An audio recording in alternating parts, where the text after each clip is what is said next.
Bueno, a las 9:07 de la mañana, como habíamos anunciado al inicio de este programa, con nosotros está en nuestra entrevista central del día de hoy el ministro de Medio Ambiente, don Miguel Seara Hatton. Muy buen día, ministro. Vamos a recibirlo con un aplauso.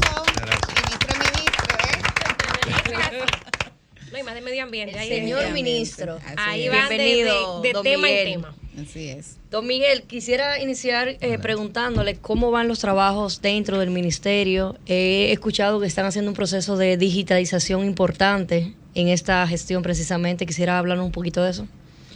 Bueno, ya los permisos que da gestión ambiental, que son los permisos por los que la gente usualmente... Hay dos tipos de servicios, los que es gestión ambiental, que da 4 tipos de...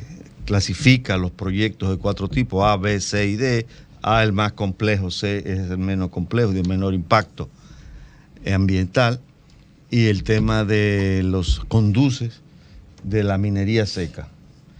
Ya ambos están digitalizados y la idea es que a noviembre todos los procesos del ministerio, absolutamente todos, incluyendo los legales, o sea, todo lo que se hace esté absolutamente digitalizado. Cuando hablamos de digitalizado, estamos hablando de que en quizás una plataforma online se pueden solicitar.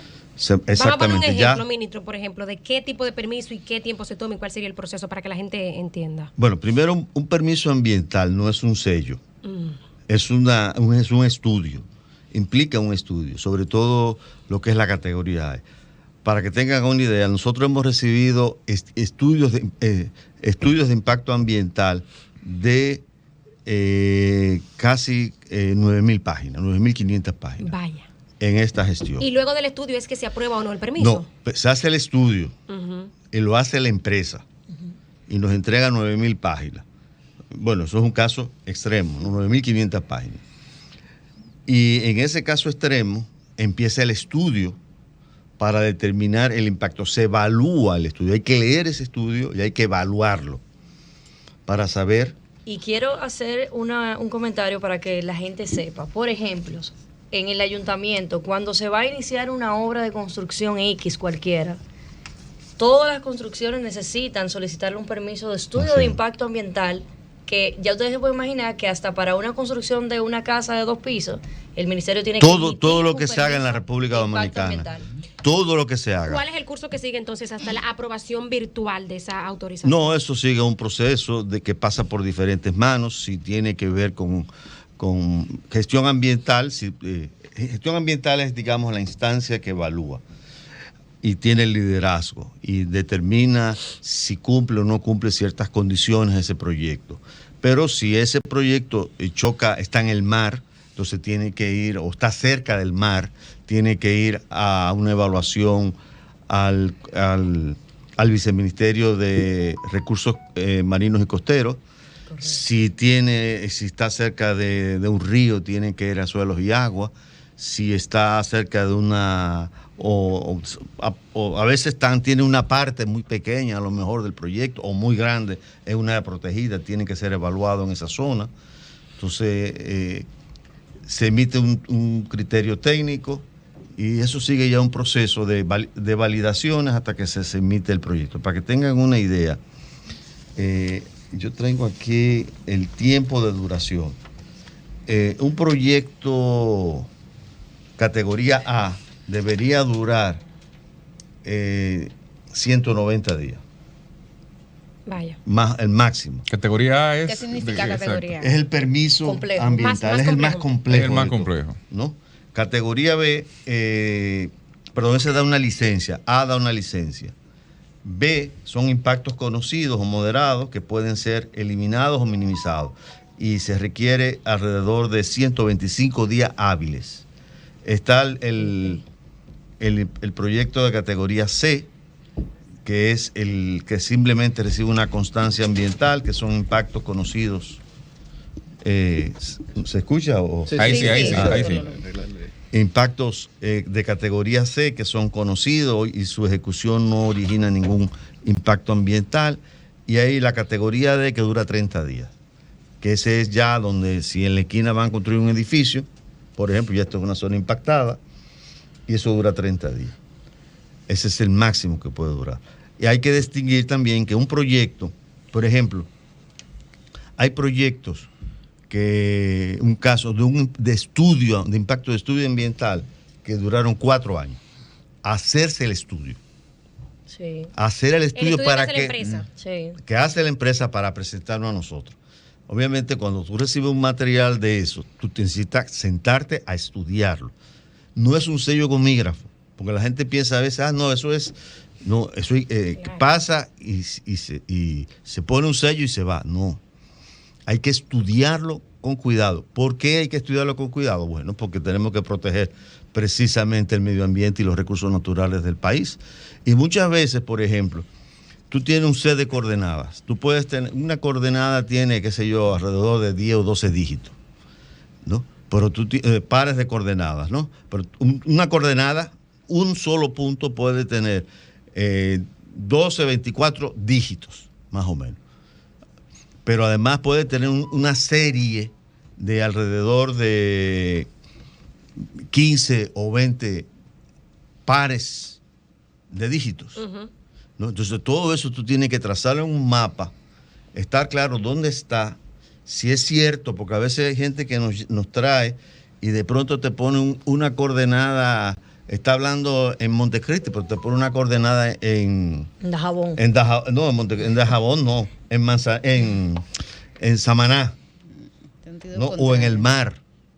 Entonces, todo eso hay que chequearlo. Eso implica un Ministro, trabajo. pero ¿cuál es la variación con este sistema de autorizaciones Bueno, ambientales virtual? ahora fíjate qué va a ocurrir. Primero ya llega todos los materiales en un solo sitio, todos los documentos están en un solo sitio, la probabilidad de que se pierda es mínima.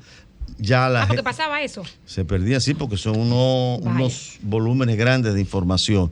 Entonces eso pasa directamente a los equipos que analizan El informe. en los informes. Entonces ya ahora mismo, por ejemplo, si ese proyecto, ¿qué ocurría o qué ha ocurrido? Que el departamento legal tiene una sanción a un proyecto, pero por otro lado hace una solicitud y no hay una comunicación entre el legal y el área de gestión. Y se le daba el proyecto o se iniciaba un proceso hasta que había un momento que decía, no, mira, esto está ocurriendo esto. Ahora va a ser ya inmediatamente el proyecto llegue, el código, ¿no? O una compañía, lo que sea, se le pone un identificador, ya sabemos que si está o no en el área de legal. Y ya se actúa de una manera diferente, ¿no? Entonces, la intención es reducir el tiempo de los trámites, sabemos en dónde se para, tenemos una trazabilidad del proyecto, pasa por muchas oficinas y en cualquier oficina se paró, ¿no? Entonces ya ahora vamos a saber dónde está parado y por qué está parado, ¿no? Y vamos a tener también un registro estadístico permanente. Ministro, sabemos que los recursos hídricos del país no están necesariamente en su mejor momento y es por esto que hemos visto que el ministerio tiene ahora mismo un plan nacional de reforestación para cuidar las cuencas acuíferas del país. Quiero que nos hable un poco de este plan y qué está haciendo el ministerio en este sentido. Mira, el ministerio estamos trabajando tenemos que reforestar 320,000 tareas y alrededor de 20 millones de árboles vamos a sembrar. Estaba buscando el último reporte, porque eso se reporta semanalmente, pero parece que lo dejé. 20 millones vamos, o sea, a partir de ahora. Estamos ya sembrando. Tenemos como alrededor de 2 millones de árboles sembrados, no me acuerdo exactamente la cifra, y las tareas son como 60, 70 mil ya sembradas. O sea que, pero eso hay que darle seguimiento. ¿Eso está programado a qué tiempo? En lo que resta del año. Ok. La idea es la siguiente, que el problema es que la gente va solidariamente, una gran expresión de solidaridad, a sembrar, pero eso luego hay que darle seguimiento. Qué lindo. Para garantizar de que la mortandad sea lo más baja posible de esos árboles, ¿no? Entonces tenemos unas brigadas que se están armando a nivel nacional para darle seguimiento a todas las siembras. Ministro, República Dominicana ha adoptado un modelo de generación eléctrica para paliar en alguna medida lo que está sucediendo hoy, que es quizás de los menos recomendables, y es el de barcazas.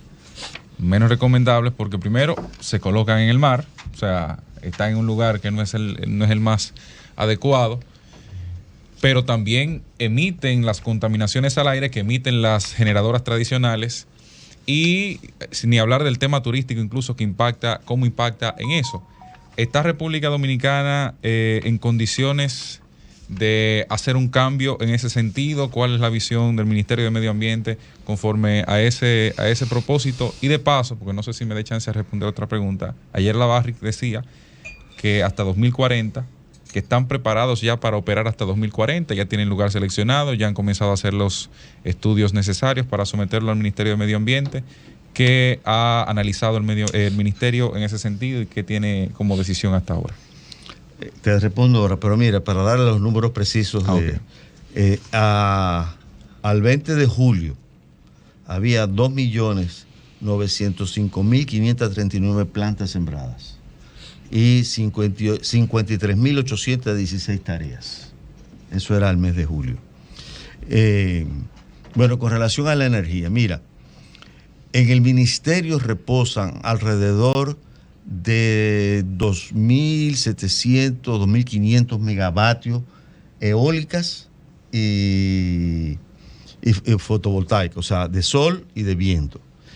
Si tú tienes en cuenta que el consumo nacional, el punto más alto, es alrededor de 3.400 megavatios, ahora mismo estamos en proceso de que está depositada o están ya con permisos y en construcción. Esas 2.400, algunas todavía no han empezado, pero hay ya una buena parte que ya empezó a construirse. Entonces, efectivamente, ahí va a haber un cambio en la matriz. República Dominicana tenía un serio problema de que había la oferta y la demanda de energía estaban igual.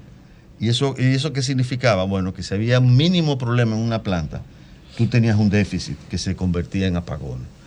Ahora no existe esa situación, más o menos estamos a la par y se está creando una capacidad adicional. Acuérdate que se están preparando unos 800 megas en Manzanillo, ¿no? Y eso es de gas, salieron como alrededor de 200 y pico megas en Boca Chica, ¿no? Y en diferentes partes del país, más estas 2.400 megas de energía alternativa, ¿no? Entonces, mientras dure ese proceso de que se instalen y que se terminen los trabajos de GEGIT, están estas operaciones de estas barcazas. Okay. ¿No? Tan pronto como ya tengamos energía firme, pues ya dejan de tener sentido las barcazas. ¿El caso de la Barrick y su expansión hasta 2040? Bueno, nosotros no hemos recibido, que yo sepa, no he recibido ningún tipo de otro estudio. Hasta que ellos no depositen allá, yo no puedo decirte nada sobre los planes de expansión. Puedo escuchar en la prensa, lo que sea, pero no tengo ninguna información. Todavía ya no han depositado nada a la Barrick. Ministro, una pregunta.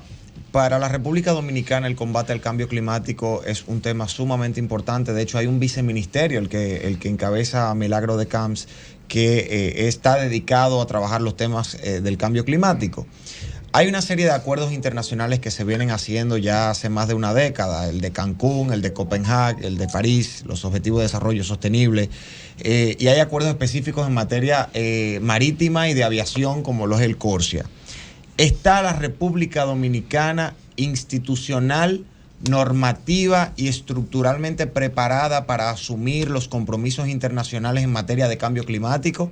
¿Hay alguna recomendación que usted, como cabeza del sector medioambiental en el sector público, debería hacer para que los poderes públicos atiendan este llamado? Nosotros estamos en capacidad de hacer el trabajo para el que nos hemos comprometido con la comunidad internacional.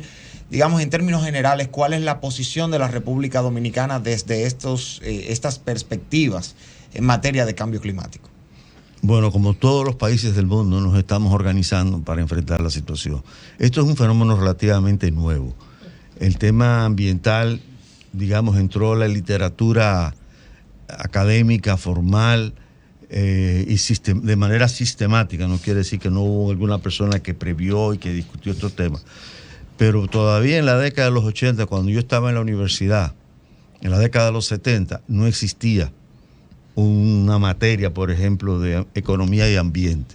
Eso no existía. El informe de Brundtland fue del año 87 y prácticamente esta ha sido una disciplina que se ha creado de manera sistemática, ¿no? Porque, repito, puede haber habido mucha gente que entendiera y que conociera y que previera estos temas, pero fue un tema básicamente de la década de los 90 en adelante.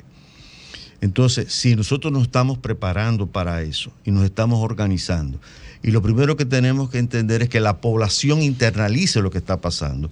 Cuando a mí me hablaban en los 90 de cambio calentamiento. No, del tema ambiental y del tema de la conservación, me hablaban de generaciones futuras y era mis nietos o los hijos de mis nietos. Pero hoy día es el presente. O sea, ese tiempo de expectativa en el tema de sostenibilidad ambiental. El futuro llegó. El futuro llegó, es claro. correcto. Y llegó y lo estamos viviendo. Cuando te hablaban de que la temperatura iba a aumentar en 1 grado centígrado, te hablaban de que todavía faltaba en el 50. La realidad es que en República Dominicana la temperatura promedio ha aumentado en 1.1, 1.2 y en el mundo ha aumentado también. El balance es positivo en cuanto al trabajo que hemos venido haciendo como país y no segmentándolo en una gestión de gobierno, sino en términos generales en estos últimos 15 años. ¿Ha sido positivo el balance de lo que se ha logrado? Mira, yo si lo mido por lo que se daba en el Ministerio de Medio Ambiente, yo te puedo decir que no, porque hubo una política deliberada. Yo no sé si, bueno, la palabra deliberada no sé si es correcta, pero hubo una política de debilitar el ministerio. El ministerio tiene una gran capacidad de tomar decisiones sobre la economía. Una política consciente, si no deliberada, digamos, al menos. Sí, yo diría que porque fue un esfuerzo de debilitar. De descentralizarlo. Había un conflicto entre desarrollo, siempre hay un conflicto entre desarrollo y sostenibilidad. ¿No? Y ese fue los primeros debates eran eso. Acuérdate de los libros el famoso libro de los límites del crecimiento del año 87. Ese fue el debate que se daba, los límites del crecimiento. Los recursos naturales no daban para más. Entonces se planteó un conflicto entre el desarrollo o el crecimiento de un país y el tema de los límites que imponían la disponibilidad de recursos. La preservación de los recursos. La preservación. Claro. Y eso se reflejó en la República Dominicana. Todavía hay gente a mí que me dice que yo estoy en contra del desarrollo. Y yo digo, bueno, pues yo entiendo bien el conflicto. Y entiendo bien de que no podemos matar la gallina de los huevos de oro. Entonces, Claro. Hubo una práctica que en los hechos fue debilitar el ministerio. La capacidad de análisis.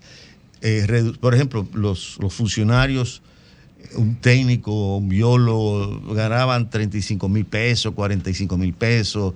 Era un ministerio que no tenía recursos. Ahora yo debo decir que con el apoyo del presidente estamos claros y está dando una prioridad. El presidente declaró el tema del agua, por ejemplo, un tema de seguridad nacional. Y para tú resolver el problema del agua tienes que reforestar. Y para tú reforestar también tienes que proteger y garantizar que las áreas protegidas estén protegidas. Y hay que organizar. Ahora lo que ocurre es lo siguiente, que cuando tú tienes un país de 48,000 kilómetros cuadrados, tú no vas a resolver problemas con militares ni con guardias. Porque por más militar y guardia que tú pongas, tú no te da. ¿Sino con qué? Educación, empezar a reeducar a la sociedad.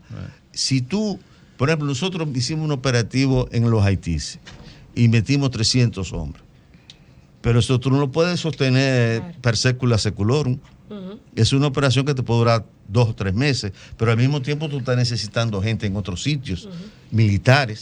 Entonces tenemos que cambiar. Si no, vamos a tener la situación donde para tú garantizar la protección del medio ambiente, tú vas a tener que tener 5 millones de policías para 5 millones de habitantes, uno atrás de otro. Ministro, pero es que se pone la pregunta entonces de ¿con quién es que se da la mayor tensión frente al Ministerio de Medio Ambiente? ¿Con qué sector? Uf, como Está bueno. Yo creo que con dos. que con todo. Por ejemplo, vamos a suponer las playas, los humedales y los manglares. O sea, los manglares, los humedales, igual que los corales, es la última defensa que tenemos frente al aumento del nivel del mar, frente al problema de los ciclones. Pero ya, ¿dónde vamos a construir los hoteles? Ya tenemos que afectar a los manglares. Wow. Y los manglares hay que protegerlos.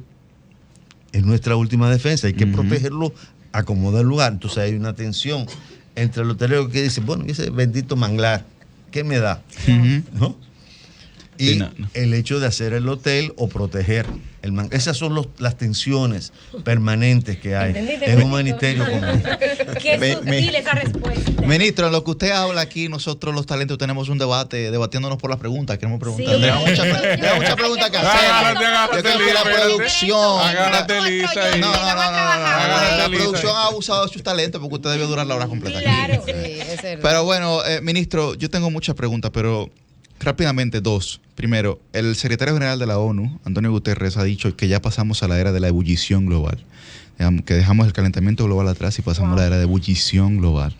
La República Dominicana es un país con extensos microclimas y que tiene muchas particularidades, a diferencia de otros países de la región, pero que no se le sacan el provecho, a mi gusto, digamos, ni educativo ni turístico. ¿Qué, digamos, propuesta o qué visualiza el Ministerio de Medio Ambiente en ese sentido? Y lo segundo es, ministro, digamos, una pregunta de corte tal vez más personal. ¿Por qué eso que usted dijo hoy aquí, de que había una política de debilitar el ministerio, usted no lo ha dicho más en público, tomando en cuenta los ataques que usted ha recibido directamente a su persona? Bueno, mira, te voy a decir lo primero, de la primera parte de tu pregunta. Y acuérdame la otra, para mí se me olvida.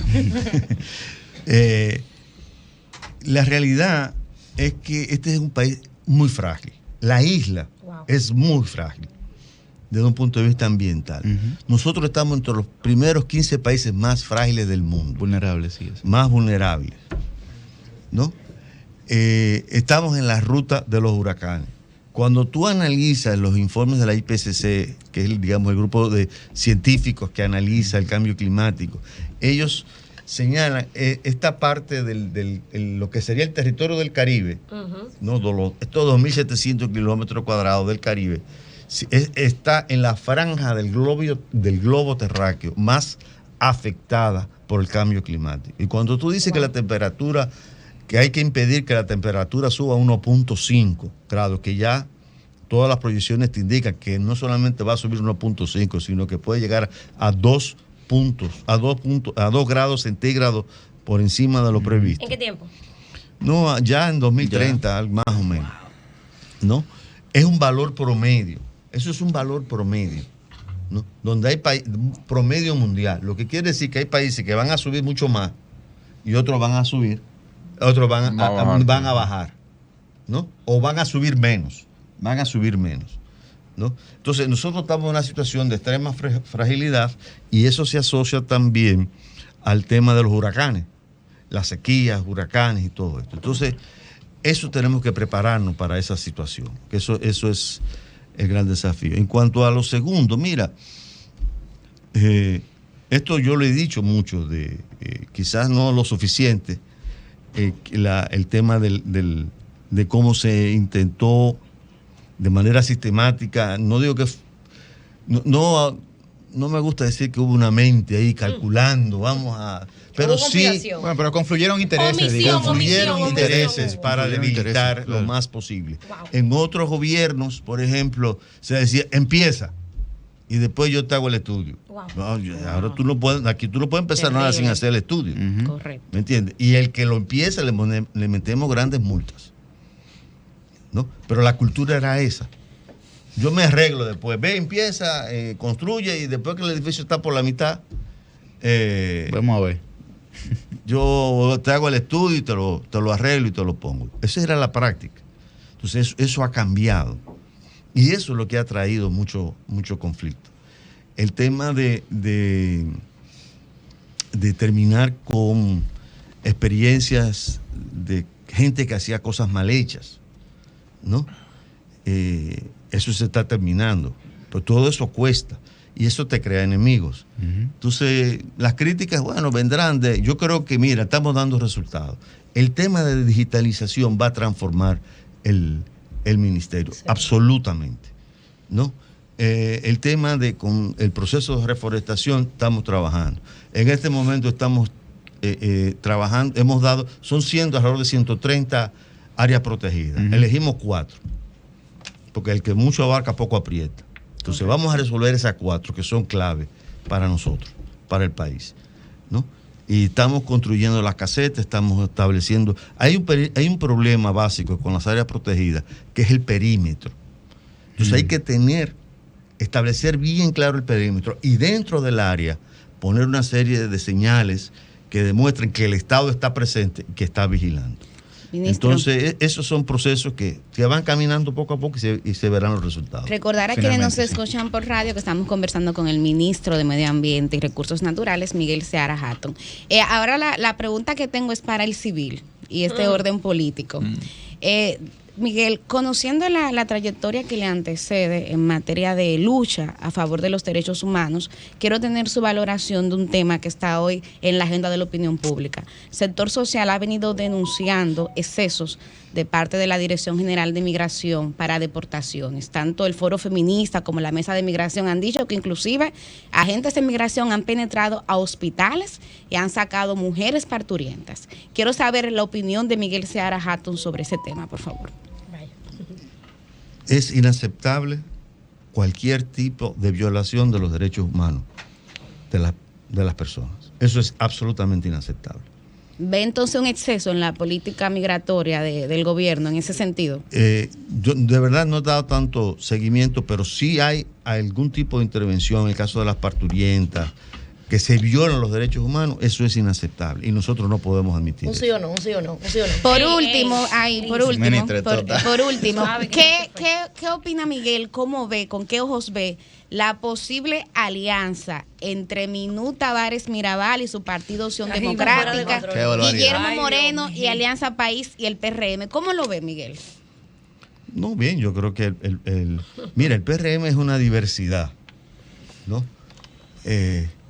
En algunas cosas, digamos, somos un partido hay elementos de mucho conservadurismo, pero también hay fuerzas progresistas, gente que quiere cambio. Totalmente. No, anoche teníamos una reunión, yo participé en una reunión anoche con un grupo de compañeros del partido que están dispuestos a echar una batalla y de transformar y darle un contenido ideológico. Las ideologías no se han muerto. No, las ideologías no se han muerto, las ideologías están ahí. Y el que te dice que las ideologías están muertas, esa es su ideología. Es la ideología del status quo. Es la ideología del status quo. ¿No? Entonces, yo creo que este es un partido que se define como socialdemócrata. Yo diría un partido que debería tener una aspiración de tener una posición democrática, avanzada, de izquierda, ¿no? Respetuosa de los derechos, de la diversidad, la inclusión. Pero bueno, ahora somos un gran conglomerado de muchas cosas, de muchas corrientes, pero yo creo que ha habido cambios, por ejemplo, en el tema de la integridad, de la honestidad, tratar de hacer las cosas bien. Nos podemos equivocar, pero una cosa es equivocarse y otra cosa es meter la mano. Claro. Entonces, a lo mejor le podemos dar un permiso que no se debió darlo por equivocación, eso puede ocurrir. Pero lo que no puede ocurrir es que ese permiso se dé porque alguien metió la mano. Bueno, si logran ese partido, yo me inscribo con ese corte como lo definió, con ese perfil como lo definió don Miguel. Complejo, ministro, complejo.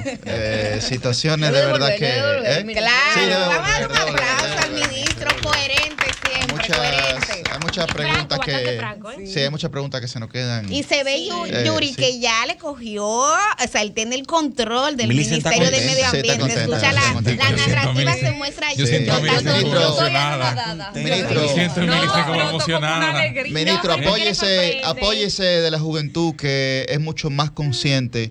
Y no lo digo por denostar, ¿verdad?, otros sectores etarios de la población, pero es mucho más consciente de nuestra realidad medioambiental. Apóyese de la juventud, que le va a hacer mucho más caso que otros. Muchísimas gracias al ministro de Medio Ambiente, Miguel Seara Hatton. Nosotros vamos a una pausa y volvemos en breve. Cambio y fuera.